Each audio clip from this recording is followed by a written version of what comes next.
Consider supporting Archaeosoup on Patreon for as little as $1 per month. Link available in the video description.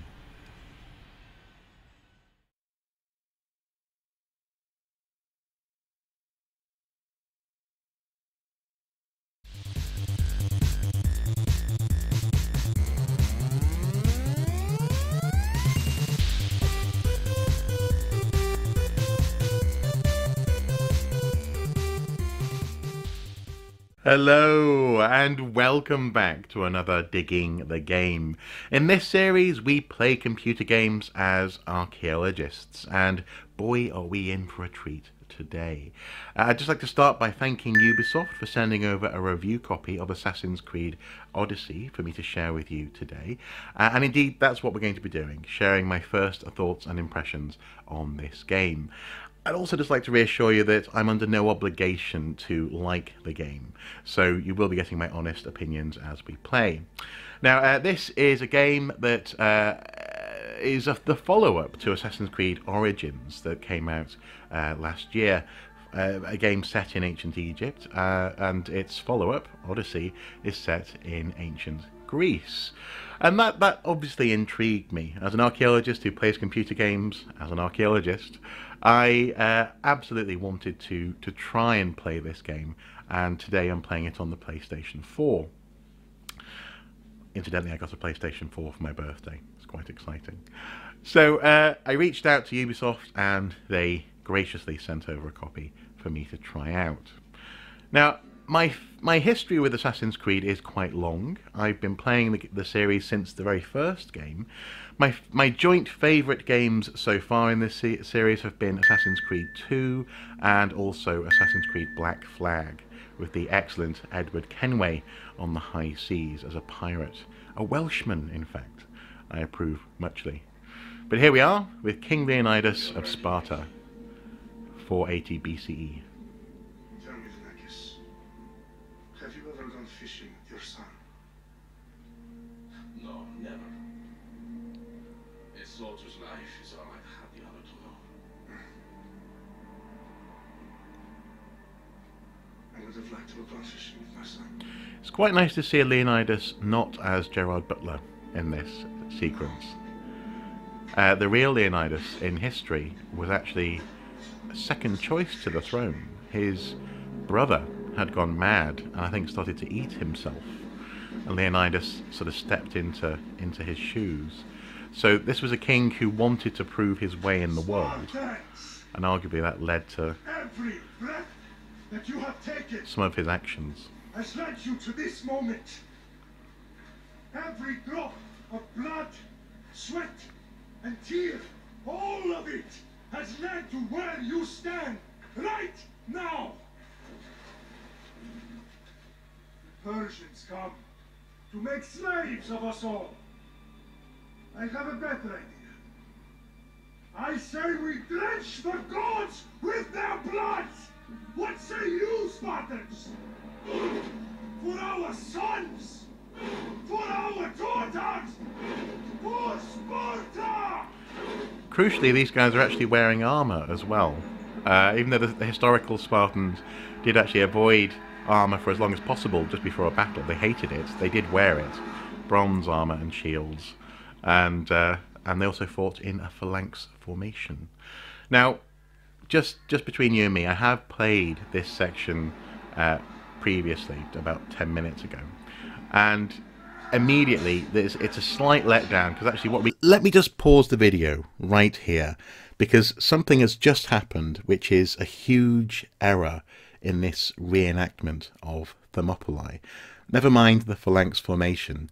This action of throwing the shield away is a tremendous error, and I spotted it as it was happening, but I didn't want to comment on it because actually I was trying to comment in real time on what was occurring in the gameplay. But this is something that a Spartan simply would never do.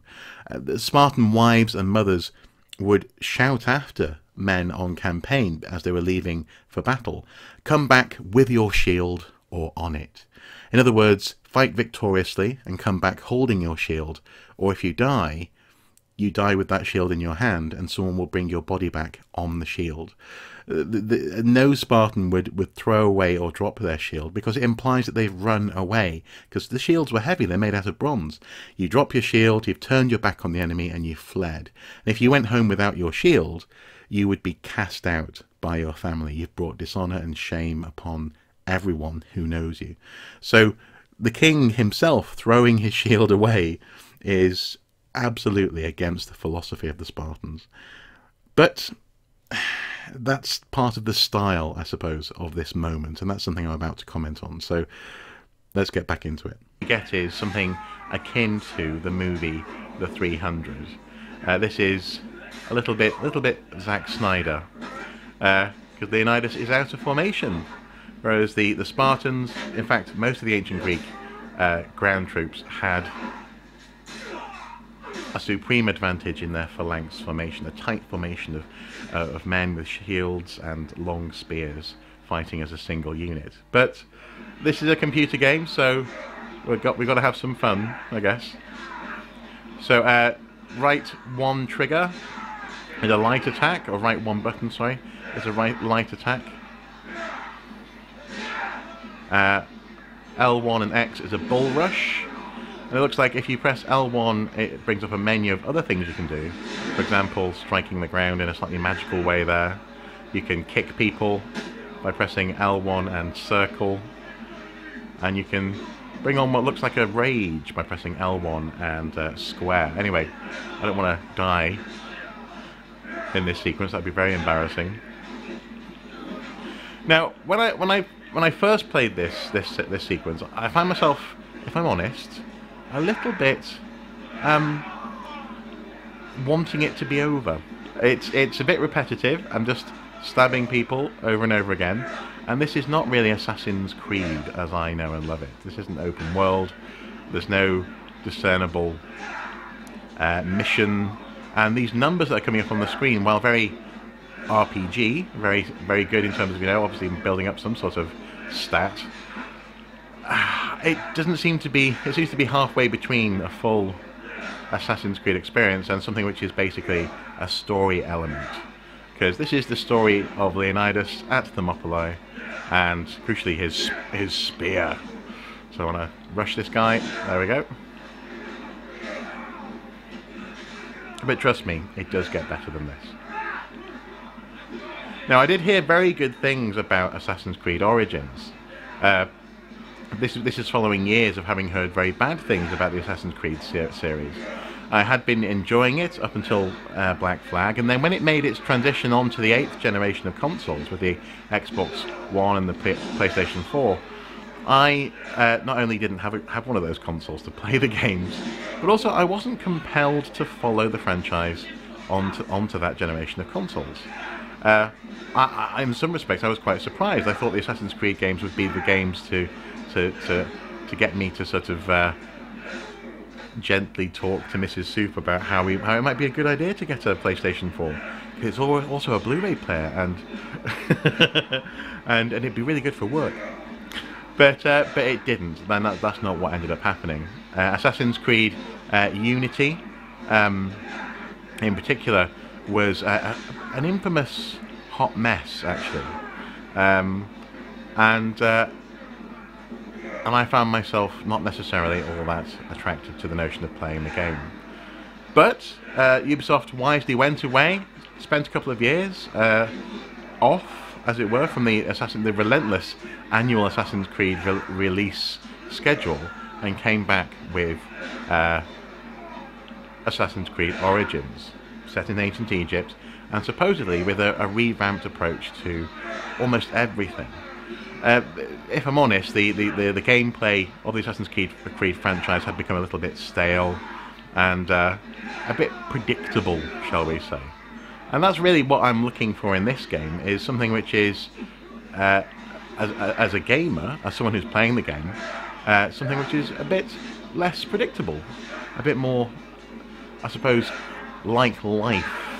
These are meant to be the lived memories of someone's ancestor, after all, and therefore something a bit spontaneous will be very exciting indeed. Supposedly, in Assassin's Creed Origins, which I have not played, I'll have to get a copy of that at some point, they did solve many of the series' problems, the franchise's issues.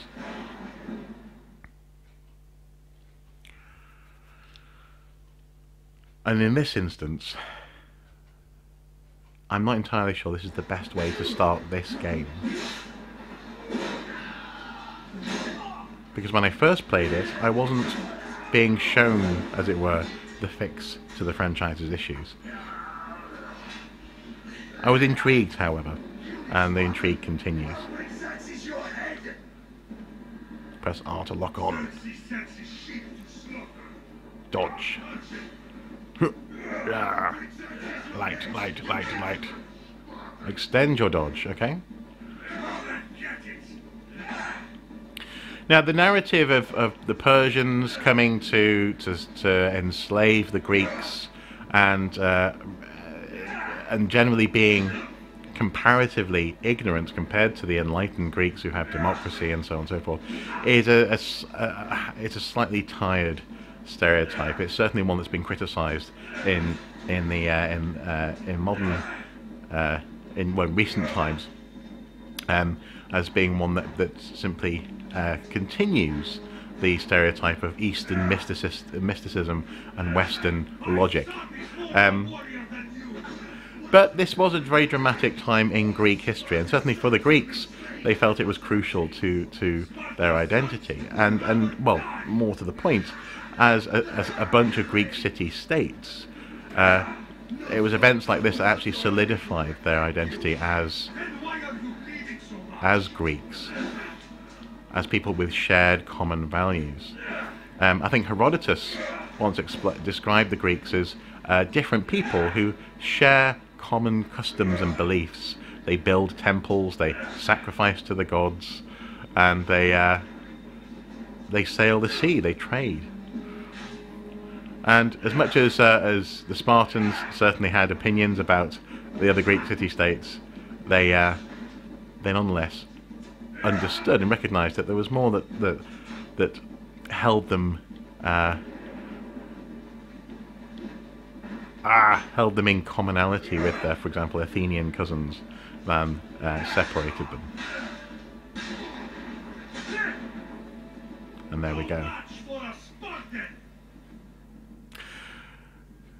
So that's the opening of the game. As I say, if I'm honest, a bit repetitive, a bit stabby. And it just makes me wonder why. Because if they're not going to do phalanx fighting and do proper full-on history, and they're not going to do full-on 300 Frank Miller, Zack Snyder movie, why start here and now? I don't know. Other than to establish that this is ancient Greece, and that I suppose a pop culture touchstone, I suppose, is a good way into the story. Lots of people know about this story, so why not start here? So yes, they are betrayed. Xerxes has found the path. We are Spartans. When are we not? Spartans.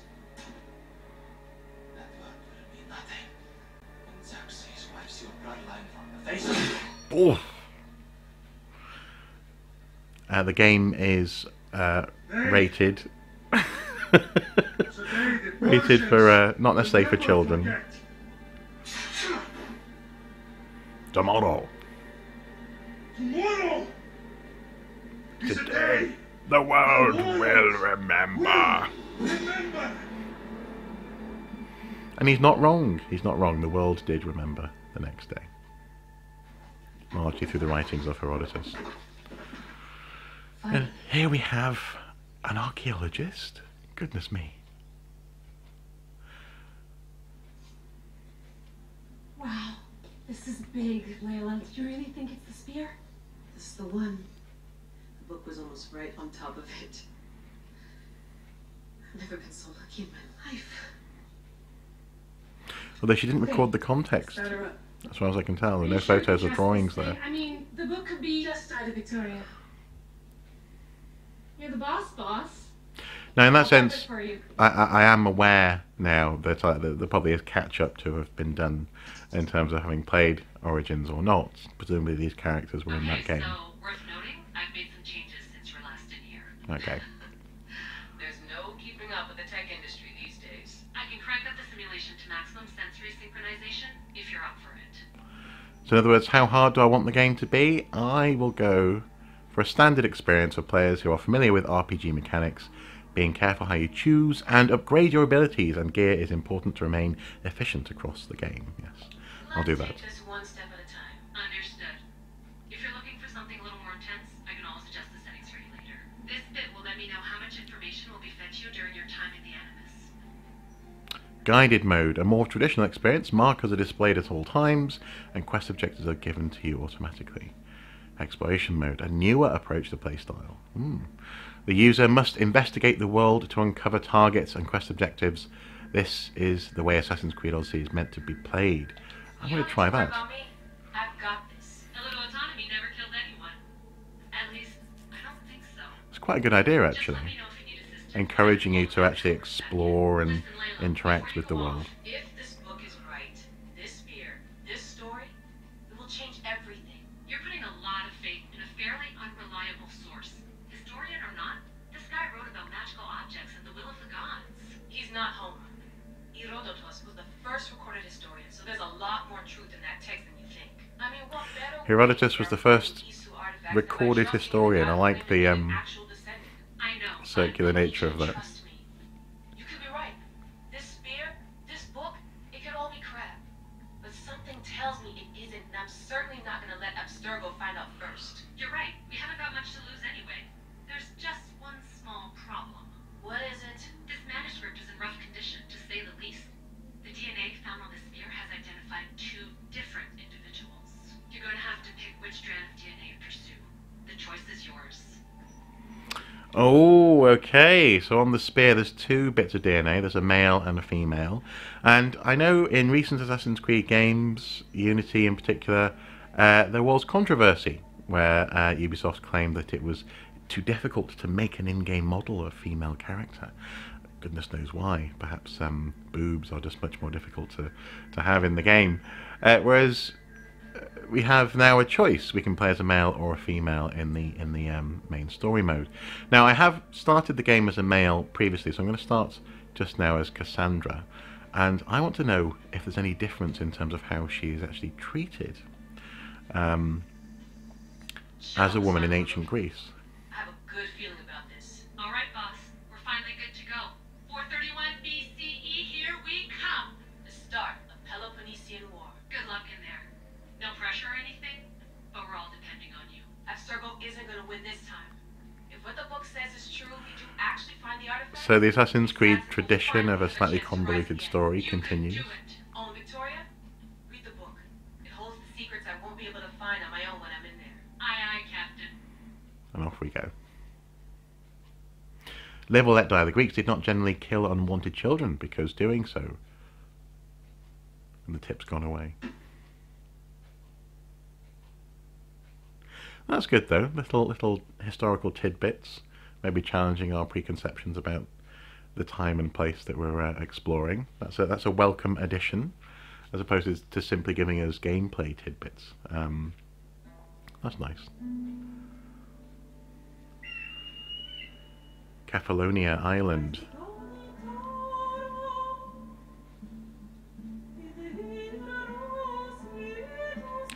So already graphically the game is quite pretty.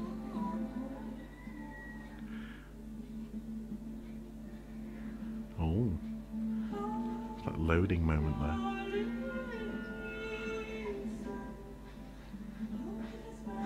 I like the music as well. It's a good soundtrack. In fact, there's a nice little reference back to Assassin's Creed 2 in this game musically, which I very much appreciate. I'll point that out in a moment. And here we are about to meet our hero.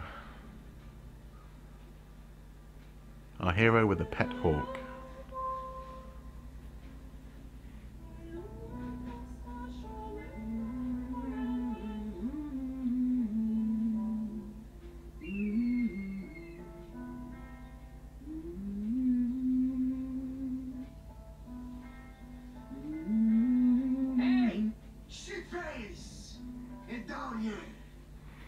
That's not very nice. Cyclops got a message for you. Tell your boss he can stick it. That's Ooh. for last week. Malaka. Okay, so far, Cyclops said you like to act tough, so act tough. so far no difference. And I will. You should know by now. The Cyclops always collects his debts. Cyclops You have a lesson to learn. being a local gangster. Tell him to come here himself. Never mess with the Cyclops. Okay, there we go. Parry. Parry.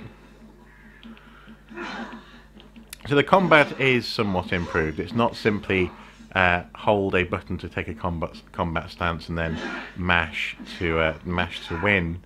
You have to actually make decisions. For example, parrying makes sense. You use the two buttons to actually use two weapons to return the blow, as it were, or to stop the blow like that. And then again, striking with the R2 trigger is how you strike your sword. That's quite a good improvement actually on the old Assassin's Creed formula. Last week? This shit happens every week. I can't keep doing this.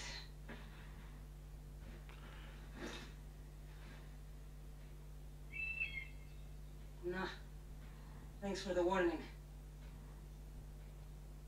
Now, one of the loading screens I saw earlier did say that the Greeks believed that messages came from the gods via birds. It's nothing, baby. All taken care of now. And that's a really nice excuse to have birds give you like a environmental awareness in the game. Of course. Help yourself. You hungry to wake us? Do you think Zeus would bless me with an ego like he blessed you, Cassandra? Maybe you could ask him for me. Another new feature, or something new to me in the Assassin's Creed games, is branching conversation trees. So you're actually able to choose your response. It's not just something you have to sit there and just watch. Not this again. I'll ask Zeus. Go on, I'll ask Zeus for you. I'll try to put in a good word for you. Finally. So, what are you doing here? Oh, I almost forgot. Marcos is looking for you. What does that Weasel weasel want now. Don't know. He wants you to meet him at his new house. On his vineyard. What? A vineyard? Malaka. It's on the road to Sami. He says wine will make him rich. How long has he had the vineyard? Since when has he had a vineyard? Yesterday, I think. So, Marcos, who owes me drachmi, is buying vineyards. With what money? I don't know.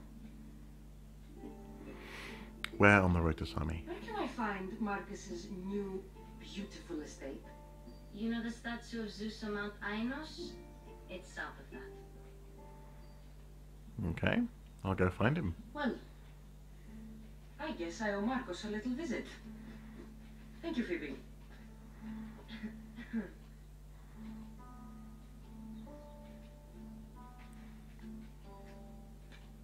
I'll go tell Marcos you're coming.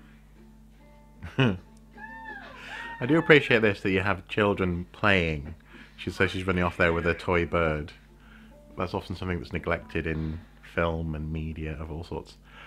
Choices. The choices you make will have impacts both seen and unseen. Consider your options carefully, as some affect the story and are permanent. Okay, well, should I kill them or get out of here? Get out of here. There you go. Fun's over. Tell that one-eyed freak if he ever sends you here again, I'm gonna cut out his other eye and feed it to my bed. Well, there you go. I'll see Marcos as soon as I'm dressed. So I just wanted to take a moment just to Go up top to get dressed. to address the I suppose the elephant in the room. First of all, this is a slow start to a game. So yes, we're what 23 minutes into this play through, Getting hot without armor twice today. and I'm actually starting the game. So that's a bit frustrating.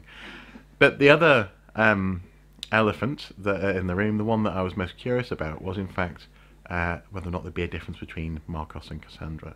No, sorry, Alexos and Cassandra. And there doesn't seem to be. Right down, in fact, to the scars on her arm, she is literally a female version of the male protagonist. And archaeologically, historically, that is a shame. I'd much rather see her have some subtle differences, certainly in how people respond to her. Women in ancient Greece were not the same as men. In fact, women quite literally often weren't counted. In fact, they literally did not start counting their age until the day that they were married. They were not counted as individuals. They were counted in relation to their male family members. Now, I'm not saying that I want to see her subjugated and bonded to a man, or actually being a second-class citizen, but perhaps having maybe some of those men, those gangsters, respond to her differently because she's a woman could be and would be historically appropriate. Problem is, though, Let's get this on. in this day and age, at the moment, it's very hard to show that stuff without people rushing to conclusions that you are in fact being, for example, sexist. But I don't think it has to be a simple thing of, well, the woman is the same as the man. I think you could in fact have a game where the female character, and there were powerful women in the classical world, but where the female character and her unusual status is acknowledged. But that's just an initial historical observation, as it were. I'm enjoying the fact that she's a woman, though, and in fact, frankly, I often like to play as female characters. I find them often portrayed as a bit more wily and a bit more nuanced than simply your typical hero in a computer game. Now, I'm just going to take a little bit of time just to explore the area before we move on. Again, playing as an archaeologist, and this is clearly Cassandra's little holdout against the world. She's isolated herself somewhat in a fairly cool house. And actually, I like the fact, I mean, initially we are encouraged to use the parkour abilities of our character to climb to the top of the house. But in fact, I like the fact that there is actually architectural logic going on here as well. That's why specifically I decided to use the stairs to go upstairs, because that's what you do. You use the stairs to get where you're going. The game is gorgeous, and actually, one of the first things that I really appreciate about this game and the environment that they're portraying is that they're living in a world which already has ruins. This is one of the reasons why Homer's Odyssey is likely to have been written. Actually, is that Homer probably witnessed the ruins at the Trojan ruins, as it were, at Troy, and was responding to that and was trying to come up with a story and share the stories of how people said those ruins came to be. This is not a pristine, marble-esque ancient Greece, and I like that. I appreciate that. These collections here as well of different trophies, presumably. It's a shame we can't pick up a shield or a helmet from the get-go, but clearly our hero has been on adventures so far and amassed this stuff. And see, look, more ruins with beautiful stucco on the walls as well. Stucco being fresco. Fresco? Stucco? No, stucco is something else. Fresco being wet plaster which has been painted, pigmented as it's drying on the walls. So actually quite a little high status little plot of land here, or middle status, shall we say. Another house. Another fresco interior, a little less detailed though, that's quite cool. A statue to Zeus. The details are very impressive, and you know what, we're 50-60 meters away from where we started. I like it. And in that sense, these are very much my first impressions of the game. I'm enjoying the fact that we're getting these little introductions to elements of architecture, and again the fact that this is a world and a culture that has been building and building itself for hundreds, thousands of years prior to the 5th century BC. Nice. Okay, on we go. Oh! Oh no! So I've got to... How do I draw my weapon? Oh, I haven't got a weapon. Hang on.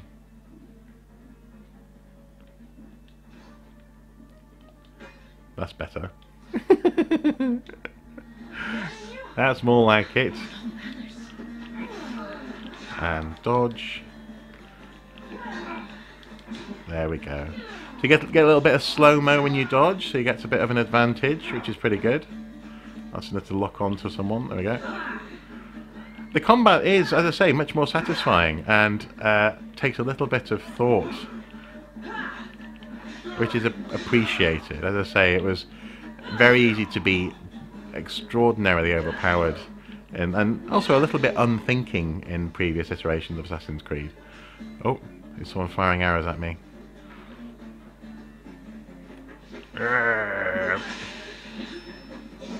Come here.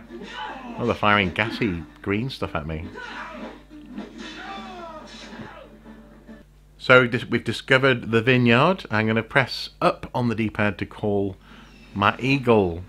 And this is a gameplay element from Assassin's Creed Origins that I was very interested in, is the use of a bird as a kind of like a drone, I suppose. That's how we would think about it. This is also similar to how birds are used in Far Cry Primal, which is another game that I am exploring at the moment on my lovely PlayStation 4. And I think it's a good way to to incorporate modern ideas about how we investigate the land and landscape, especially from a military standpoint. See what you've gotten yourself into this time, but using historic and ancient or prehistoric even techniques. Birds could be used to identify people at a stretch, I guess, but certainly types of prey, and call out and essentially tag them in the landscape. And in this instance, we've just used a bird to find Marcos. So off we go. Now this is something that's always intrigued me about the latest generation of consoles, is the load times. They're still very prevalent. I remember when I was first hearing about the PlayStation 4 and Xbox One, there was lots of promises of loading being eradicated, but that's just not the case. Anyway, again, the details continue to be absolutely gorgeous. The vineyard, the fact that the vineyard is in fact on a slope, south-facing by the look of it, with the sun. That's nice.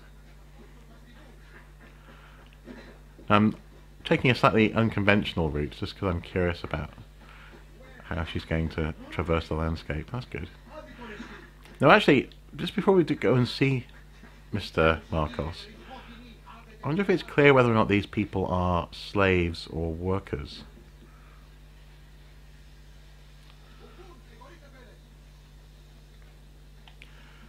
The main mode of production in most parts of ancient Greece was in fact slave labour, and the fact that these guys, I mean, this is actually a very good excuse from a game development standpoint to have people in the same types of clothes as if they are in fact part of a slave class. So who knows, maybe that'll become a bit clearer as we progress. They look like, certainly like basic people, basic farm labourers. Anyway, here we are.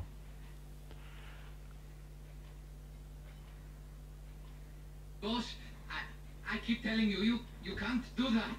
Why? It's my farm. I can plant what I want. The grapes will die here. All of them. You have to forget what you know about the past, my friend. Together we will revolutionize winemaking. Believe me, you will look back on this day. I like the music, it's quite whimsical. That guns. Phoebe found you in town. I can still hear you. I was worried sick. The Cyclops and his scum to find you. I think they mean you harm. I wish you would have told me that before they hit me. But that's beside the point. You bought a vineyard, Marcos? A vineyard? Why not? I like wine, you like wine, everybody likes wine. Everybody buys wine. Why not from me? You don't know how to make Because you wine. don't know how to grow grapes or make wine. I'm a fast learner. You grow grapes on the vine, then you get some wine. It's that simple, is it? You know me better than to think I don't have a plan. Marcos always has a plan. All right. Then do you have the money you owe me? Do I have the money I owe you? Of course, of course. Well, no, not at the moment. Then get it. Instantly, my friend, instantly. But maybe you should do that. There is a merchant in Sami. I'm not very good at these things, as you know. You want me to collect my own debt? It's just waiting for you in Sami, my friend. Who's the merchant? Duris. You know Duris. He's very nice. Stop giving him money. How stupid can you get? Stop giving him money. He always pays me back. After I threaten him. Exactly. Everybody benefits. Duris gets his money, I get my interest, and you have work. Kefalonia is wonderful, is it not? I want my drachmae. He'd better have my money, Marcos. I'd hate to have to sell our vineyard. Of course he will. Oh, after there's another matter I want to discuss with you. After. Fine, but I'm taking a horse. It's too hot and too long a walk to go on foot. But Think of it as interest, Marcos. So all of this dialogue, Everybody benefits. all of these interactions are precisely the same, whether you are the male or the female character. And as I say, that is a little bit disappointing from my standpoint. I'd like to see a bit more nuance in how the different characters approach the conversation, frankly, just the rhythm and the rhyme of it. But anyway, I'm ready to choose. Make my choice. which one will it be? I go for the middle horse, I think. I'll take the one in the middle. Fine choice. But this particular breed has a few quirks that you might not be aware of. I wouldn't want you to take an unworthy horse. If you don't want me to have it, I just want it even more. So yeah, I like this one. I think. There we go. This is the one I want. Yep. Are you sure? Because I'm sure, Marcos. everybody benefits, especially you. You've chosen the great Phobos. He's never let me down. Phobos. Remember, meet me at the temple in Sami when you have your money from Duris. F-therapy. There's plenty of wine left to buy. Don't fret. Not now, you fool. Phoebe's been taken. By who? Oh, Phoebe's been That's taken. not the Cyclops. Who else? Snatched her right off the main road. Tell me where they went. In the direction of Itimele Beach. The beach?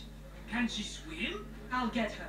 Yes, go. But don't forget about dear Duris, Cassandra. Okay. So it begins. So I've played up until this point with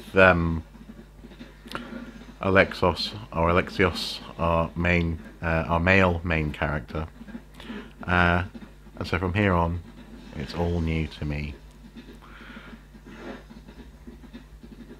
So I don't know. In terms of first impressions, again, I'm impressed. I'm liking the density of the world that they've created.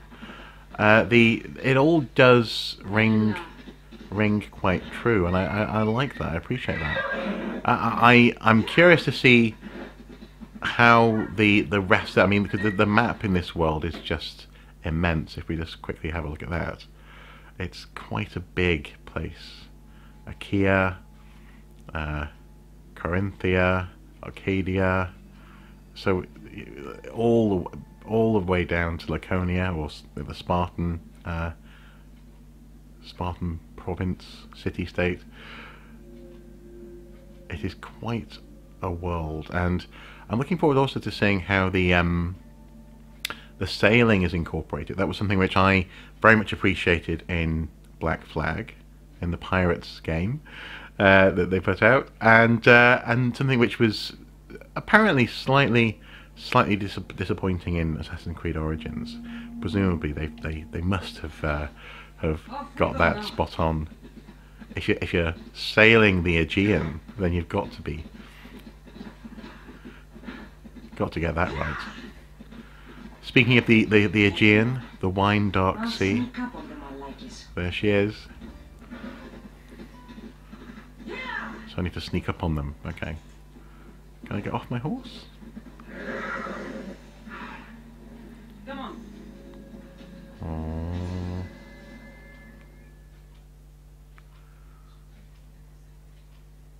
Let me go!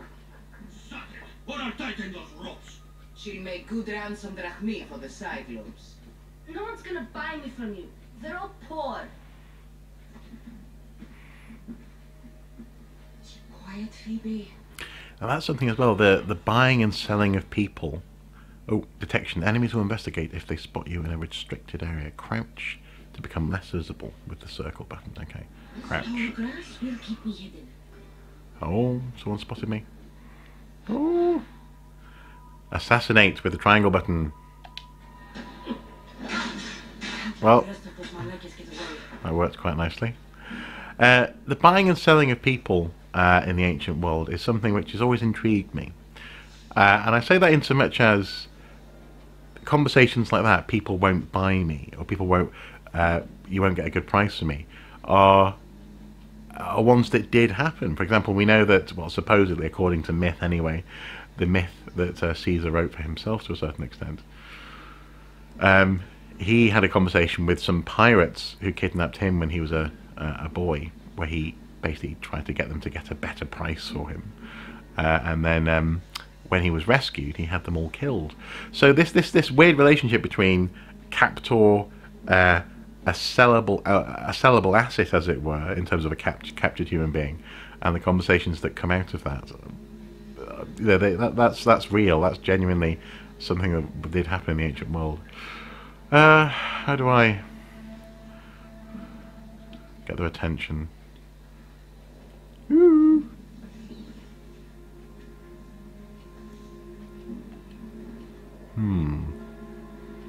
That's a whistle. So pushing down on the D-pad whistles, and it also whistles, I think, to get your horse's attention as well. Anyway, assassinate! Assassinate! Blood on the grass. Phobos not available. Well, I know that, but there you go. That said, if I could whistle my horse in at the moment, that would be quite convenient. That'd be a distraction. Woo. And then assassinate! There is an option to turn off the blood, incidentally, if you want to.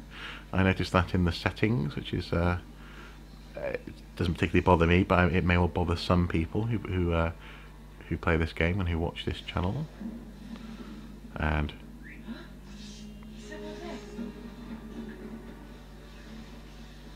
assassinate! Now, obviously, I'm not going to say assassinate every time I assassinate someone. That would get tiresome, sure, wouldn't it? Hello, Phoebe. Free the prisoner.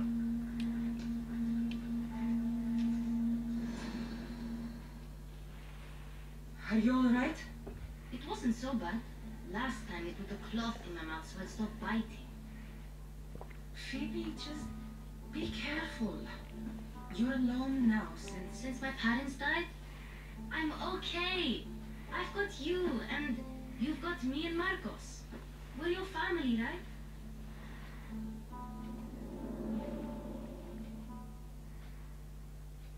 Well, we're going to see a memory.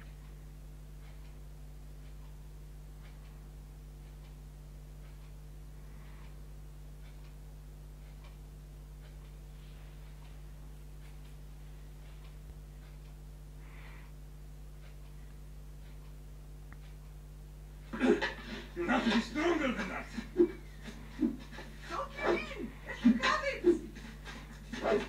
Oh, this is very Very Zack Snyder 300 movie, isn't it? Again, up. Yes, Father.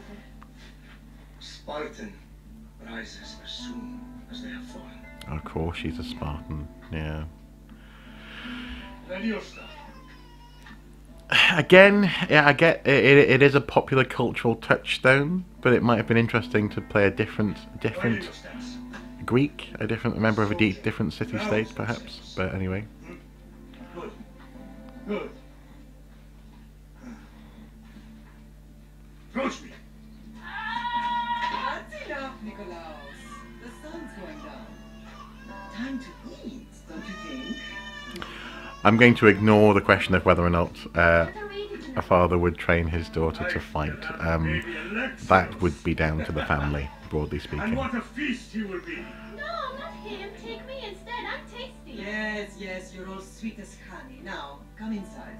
The lamb's turning black. Here. It's interesting, actually, in workshops, I often find, when we're talking about, for example, Roman families, the children assume that the daughter wouldn't be allowed to read and write, whereas the son of the family would. But it is up to the pater familias, it's up to the father, and it's similar in ancient Greece. So there's nothing to say that that within the family the father wouldn't, pass on something to the daughter. But for the sake of this game, obviously the male and the female characters are the same, seemingly. Which again, it would have been interesting, I mean, if we'd had an instance here where it was clear that it was unusual, perhaps, to be training the daughter in to be a soldier, actual martial training, that could have been an extra story element, perhaps. It could have been woven into it. Now, again, I don't want to keep on returning to this question of male, female, because it's such a. Don't worry too much. You don't worry enough. Comes with too much baggage these days. Watch out for each other, which reminds me, the thug said you should watch your back. And in that sense, the developers can't do right for doing wrong. So it's easier to have the male and the female precisely the same. Am I ever not in trouble? Better get him before he gets you. I hear he's really mean. I'll find my way back to town. Here. Talos the Stone Fist. That's just what I need today. Another broken nose. A bounty You're gonna hunter have to take care of that. tracking me. Interesting. You are hunted. Bounty hunters, like Talos, are hostile mercenaries who will hunt you down as long as you have a bounty. Bounties can usually be paid off, but the Cyclops won't accept payoffs. Okay. Interesting. Open mercenaries menu.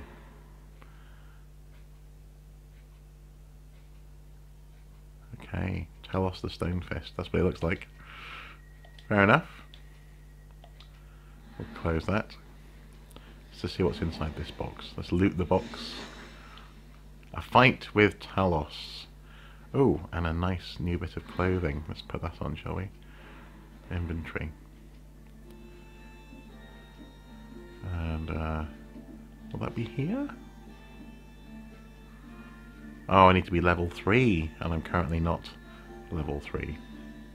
Okay, but that's something I can wear at some point in the future, so it's worthwhile looking and looting, and I'm glad that, as we set the settings at the beginning, I'm glad that exploration is in fact paying off. That's cool.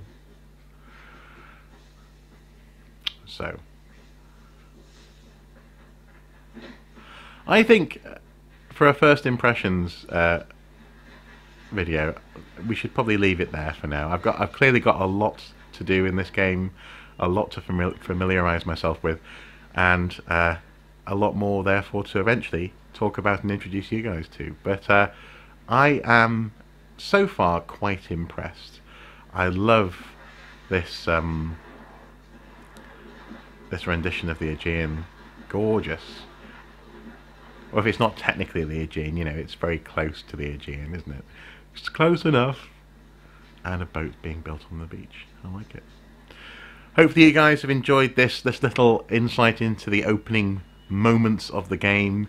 Please do comment below if there's anything that you want me to particularly examine or think about, or to explore, or to address in upcoming videos on Assassin's Creed Odyssey.